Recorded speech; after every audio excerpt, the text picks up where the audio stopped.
परम पिता परमात्मा की महती अनुकंपा है। हम सब अध्यात्म मार्ग में चलने के लिए उत्तम अवसर को प्राप्त किए हैं।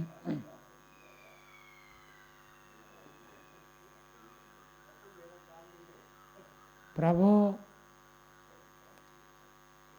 सब मनुष्यों को अवसर प्रदान करते हैं और इस अध्यात्म मार्ग में आरूढ़ हो जाना, इस अध्यात्म मार्ग में पदार्पण करना, ये बहुत ही सौभाग्य का विषय है। अध्यात्म मार्ग में आने के बाद प्रत्येक घटना व्यक्ति को भगवान की ओर प्रेरित करता है। संध्या मंत्र में हम पढ़ते हैं, देवम वहन्ति केतवः। केतु का अर्थ होता है झंडा, ध्वजा। जैसे कहीं पर झंडा लगा हुआ है तो पता चलता है यहाँ कोई आध्यात्मिक संस्था है, मंदिर है, सत्संग स्थल है। हमको झंडे से पता चल जाता है।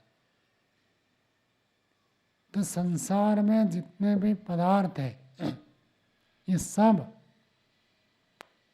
एक एक प्रकार के झंडे के समान काम करते हैं, अर्थात हमको प्रकाशित करते हैं, प्रेरित करते हैं, द्योतित करते हैं। पेड़ के अंदर पत्ते हैं, फूल है, फल है, वो दिखाते कि एक नियम से देखो पत्ते होते हैं, एक नियम से इसमें फूल आते हैं, एक नियम से इसमें फल होते हैं। संसार के जितने भी नियम है, हर जगह कोई ना कोई नियम हमको देखने को मिलेगा।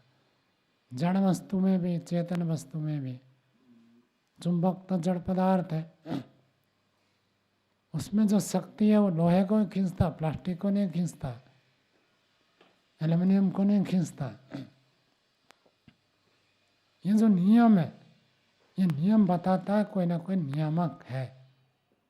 जो व्यक्ति साधक होता है, अध्यात्म मार्ग के पथिक होता है, वो संसार के सब जगह एक नियम को देखता है और उस नियम को देखकर नियामक का अनुभव करता है।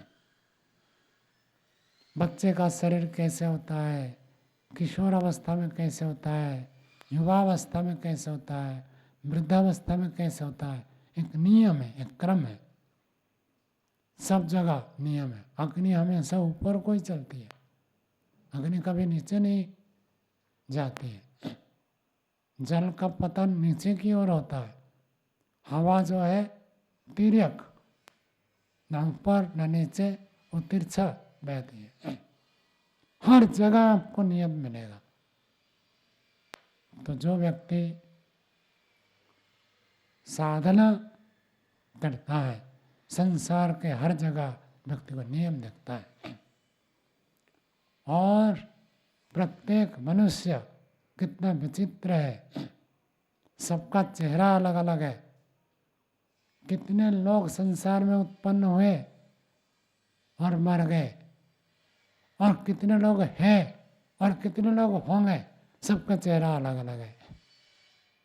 आज हमारा चेहरा, जो पीछे जितने लोग चले गए, मर चुके हैं, उनके चेहरे से मेल नहीं खाता। और जो अभी है 840 करोड़ मनुष्य लगभग, उनमें से किसी के साथ हमारा चेहरा मेल नहीं खाता। और आगे कितने होंगे, कितनी विचित्रता देखे। ये विचित्रता अपने आप स्वतः भौतिक पदार्थों का मेल से हो जाता है, ये नहीं कह सकते। एक फैक्ट्री में बिस्कुट बनता है, और हर बिस्कुट का रूप ऐसे ही होता है, एक जैसे होता है, लेकिन हर व्यक्ति का रूप अलग अलग है, हर व्यक्ति का रंग अलग अलग है, हर व्यक्ति का फिंगरप्रिंट अलग है, और हर व्यक्ति का आँख अलग है। जैसे फिंगरप्रिंट अलग अलग है। आजकल जो आधार आदि में लेते हैं वो आँख को लेते हैं, इससे एक व्यक्ति दूसरे व्यक्ति से अलग सिद्ध होता है। इतनी विशेषता है, इन सब विशेषताओं को देखकर व्यक्ति सोचता कोई ना कोई तो नियामक है। सामान्य व्यक्ति संसार के विचित्रता भोग आकर्षण के प्रति ही लालायित होता है, लेकिन साधक व्यक्ति सब जगह जितने भी विशिष्टता है, वैचित्र्यता है, उन सबको देखकर वो परमात्मा के प्रति आकर्षित होता है। परमात्मा ने कैसे बनाया, ये कैसे बनाया, वो कैसे बनाया। और सबके विचार भी अलग अलग है। जैसे सबके चेहरा अलग अलग है, ऐसे सबका विचार भी अलग अलग है। कितने प्रकार व्यक्ति है, क्या क्या विचार करते हैं। एक व्यक्ति का विचार दूसरे व्यक्ति से 100% कभी भी मेल नहीं खाता। 20, 30, 40, 50, 60, 70% मेल खाते हैं। सबके विचार अलग अलग है। हर व्यक्ति जो भी व्यवहार करता है वो अपने विचार के आधार पर ही तो करता है। जैसे मन में विचार है वैसे वाणी में बोलता है, वैसे शरीर से करता है। तो मन में ये जो विचार आते हैं, किसी को कैसे विचार, किसी को कैसे विचार, किसी को कैसे विचार, सबके विचार अलग अलग हो जाते हैं। क्यों हो जाते हैं? वहाँ भी कोई ना कोई नियम काम करता है। व्यक्ति केवल ध्यान में बैठता है, यदि इतना देखेगा कि मन में विचार आ रहा, मन के विचार रुक नहीं रहे, ध्यान कैसे करूं, तो ध्यान में सफलता नहीं मिलेगी। लेकिन जब ध्यान में बैठता है व्यक्ति, विचार आते हैं, तो यदि उसके ऊपर वो लग जाए कि विचार क्यों आ रहे हैं और कहाँ से आ रहे हैं, एकदम से विचार बंद हो जाते। प्रयत्न करें कि विचार उत्पन्न हुआ तो यही विचार क्यों हुआ, दूसरा विचार क्यों नहीं आया, इसके पीछे कारण क्या है। क्या सबके मन में ये विचार आता है? यदि मन का स्वभाव है विचार उत्पन्न करना, तो मन ये विचार कैसे उत्पन्न कर दिया, दूसरा विचार नहीं आया। योगी लोगों के मन में ऐसे विचार नहीं आता है, मेरे मन में क्यों आया। जब हम उसके ऊपर चिंतन करते हैं, उसके कारण तक पहुंचते हैं, तो हमको कोई ना कोई नियम देखने को मिलता है। उस नियम को समझ जाए, नियामक को समझ जाए, नियामक का ये नियम है। क्यों विचार उत्पन्न हो रहे, हमारे अंदर वैसे संस्कार है, हमने ऐसे संस्कार बनाया तो ऐसे विचार आते हैं। संस्कार नहीं होता तो विचार नहीं होता। जब हम बाहर व्यवहार करते हैं जागृत अवस्था में, आलम्बन के आधार पर वृत्ति बनती है, विचार उत्पन्न होते हैं। लेकिन जब ध्यान में बैठे, आलम्बन को बंद कर देने पर जो विचार आते हैं वो बाहर के विषय उसमें कारण नहीं होते, उसमें आंतरिक विषय कारण होता है। आँख कान खुले तो बाहर के विषय वृत्ति के रूप में उत्पन्न होते हैं। लेकिन जब आँख को बंद कर दिया, कान से बाहर के विषयों को नहीं सुना, तब भी जो विचार आते हैं उसमें बाह्य वस्तु आलम्बन नहीं है, आंतरिक संस्कार ही उसमें आलम्बन के रूप में काम करते। और यदि एक वाक्य में कहे मनुष्य का कर्तव्य क्या है, तो अपने संस्कारों को ही साफ करना है, समाप्त करना है। जिसके संस्कार समाप्त हो गए अर्थात क्लेश समाप्त हो गए, क्लेश संस्कार के रूप में ही प्रभाव डालते हैं। जब क्लेश खत्म हो गए, संस्कार खत्म हो गए, तब जीवन की सफलता हो गई। विचार उत्पन्न होते हैं, लेकिन उस विचार को निर्विचार करना है तो विचार के कारण को तक पहुंचना है। जो व्यक्ति केवल वृत्तियों को, विचारों को देखता है वो कभी भी वृत्तियों को रोक नहीं सकता। जो व्यक्ति उसके कारण तक जाता है एक न एक दिन रुक जाएगा। जो भी वृत्ति आती है उसी वृत्ति के पीछे ही हम चिंतन करें कि ये वृत्ति आई तो क्यों आई, ये विचार आया तो क्यों आया, मेरे अंदर ये संस्कार है तो ये संस्कार क्यों है, कब से है, कहाँ से है संस्कार, क्या ये संस्कार नष्ट भी हो सकते हैं, या क्या ये संस्कार रोज रोज ऐसे ही वृत्ति उत्पन्न करेंगे, फिर तो कभी भी योगी नहीं बन सकते। जो योगी लोग थे क्या उनके अंदर भी ऐसे संस्कार होते हैं, ऐसी वृत्तियाँ होती हैं? क्या ऐसी स्थिति से व्यक्ति योगी बन सकता है? या योगी की आत्मा अलग होती है, योगी का मन अलग होता है? ये सब हमको गहराई तक जाना पड़ेगा। नियम प्रत्येक जगह है और उसके पीछे नियामक को देखना है। और संसार में जीवन जीते हैं तो विभिन्न प्रकार बाधा आती है। ऐसे कोई मनुष्य नहीं होगा जिसका जीवन में कोई बाधा ही ना हो। कुछ ना कुछ बाधा तो होती है। परिवार से बाधा होती है, दूसरे लोगों से बाधा होती है, समाज से बाधा होती है, कार्य क्षेत्र जहाँ कार्य करते वहाँ से बाधा होती है, राष्ट्र के नियम संविधान की ओर से विभिन्न प्रकार बाधा उत्पन्न होती है, बाधाएं तो होती है। यदि व्यक्ति सच्चा साधक हो, हर बाधा के पीछे वो देख ले कुछ नियम काम कर रहा है। साधक व्यक्ति जितनी भी बाधाएं आए तो सोचता है जल्दी ही कैसे संपूर्ण बाधाओं से मुक्त हो जाऊं, कैसे ये बाधा विघ्न से मैं पृथक हो जाऊं। ये बाधा विघ्न हमको अच्छे कार्य के लिए प्रेरित करते हैं।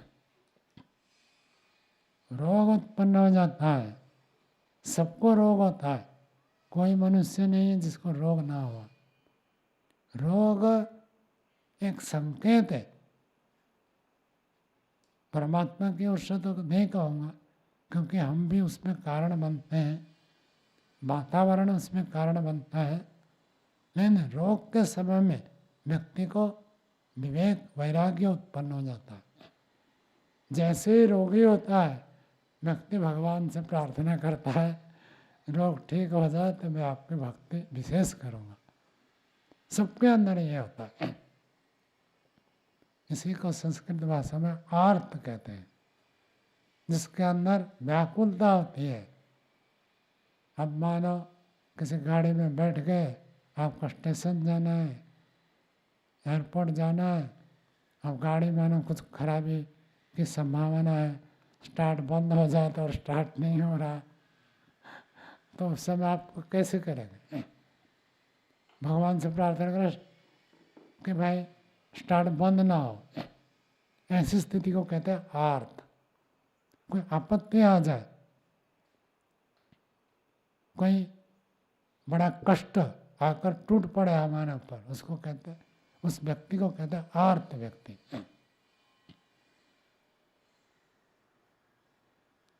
जैसे एक प्राणी है, दूसरा प्राणी उसके ऊपर आक्रमण करता है, थोड़ी देर में जीवन समाप्त हो जाएगा, वो आर्त की स्थिति है। तो आर्त व्यक्ति भगवान की भक्ति करता है, भगवान को पुकारता है, भगवान को बुलाता है, कैसे मेरा ये दुख दूर हो जाए।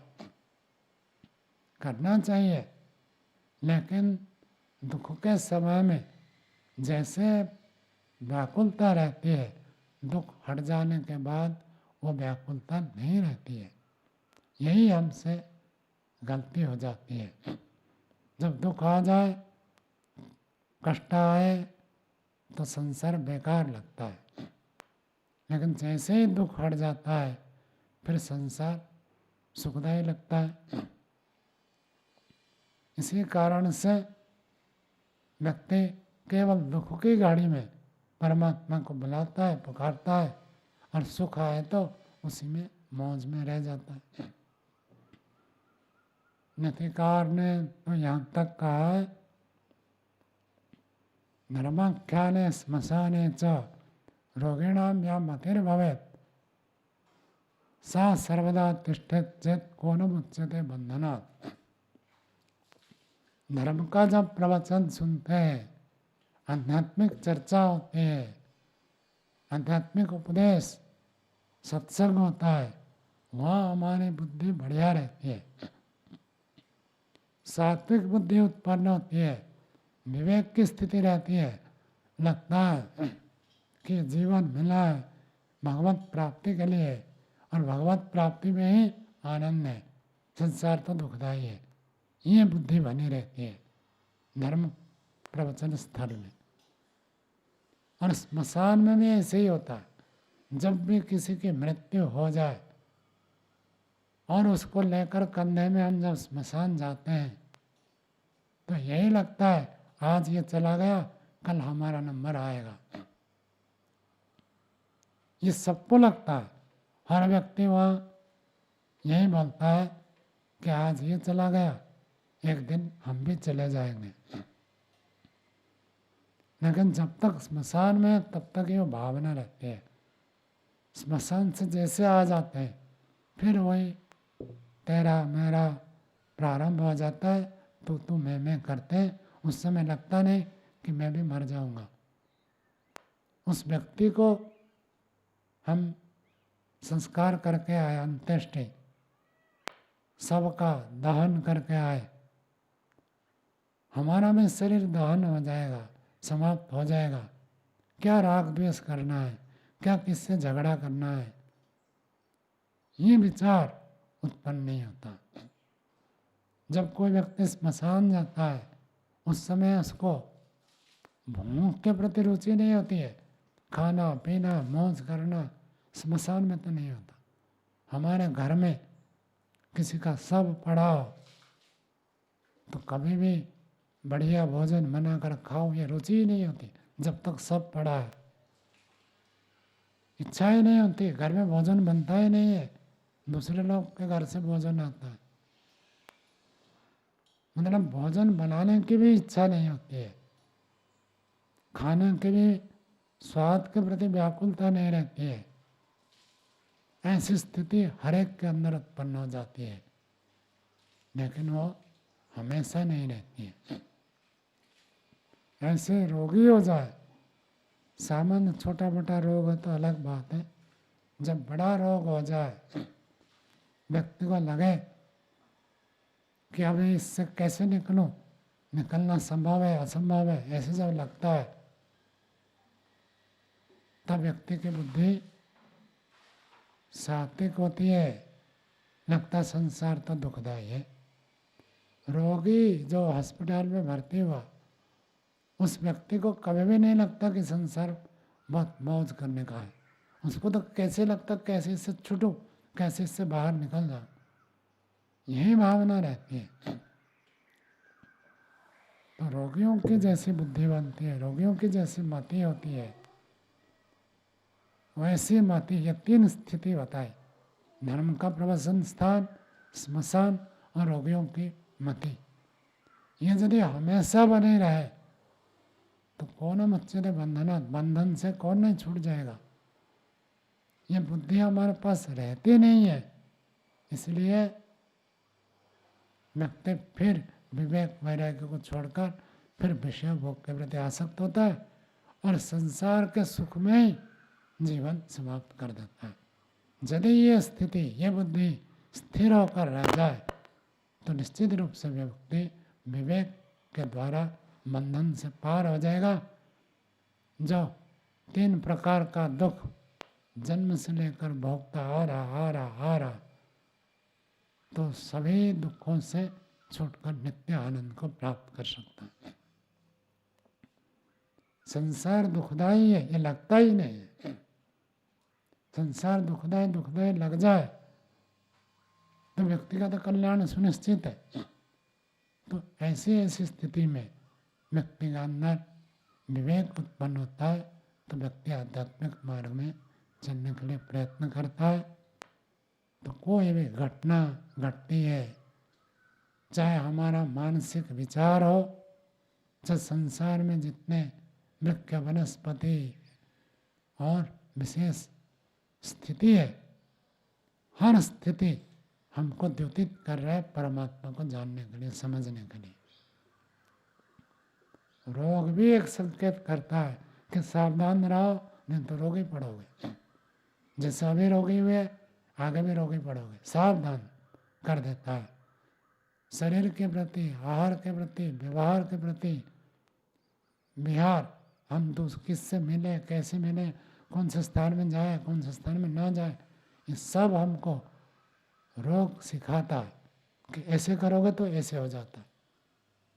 सामान्य स्थिति, बच्चे हैं, युवक हैं, उनके अंदर शक्ति अधिक होती है। छोटे बच्चे हो तो कम होती है, लेकिन किशोर अवस्था, युवा अवस्था में व्यक्ति रोग प्रतिरोधक शक्ति अधिक प्राप्त करता है। वहाँ कुछ गलत खान पान हो जाए, गलत आचार विचार हो जाए, गलत स्थान पर जाना आना हो जाए, रोग संक्रमण होते हैं, लेकिन थोड़े देर में परिवर्तित हो जाते हैं। लेकिन जब आयु बढ़ जाती है अथवा शरीर की रोग प्रतिरोधक क्षमता जिसकी कम होती है, थोड़ा सा भी आहार में ऊपर नीचे हो जाए, व्यवहार में, वातावरण में परिवर्तन हो, तुरंत प्रभाव पड़ता है। ये हमको शिक्षा देते हैं कि सावधान हो जाओ। और भारतीय हरि जी तो यहाँ तक कह देते कि जब तक रोग ना आए, जब तक वृद्धावस्था ना आए, जब तक आयु शेष है, तब आत्मश्रेयसी विशेष प्रयत्न करना चाहिए। आत्म कल्याण के लिए विशेष प्रयत्न करना चाहिए। तो रोग भी हमको आत्म कल्याण की ओर बढ़ाता है, और संसार के हर पदार्थ में जो नियम है वो हमको आगे ही बढ़ाते हैं। हमारा विचार दृष्टिकोण यदि बदल जाए, हम निश्चित रूप से अध्यात्म मार्ग में सफलता को प्राप्त कर सकते हैं। इतना कहकर वाणी को विराम देते हैं। ओम शांति।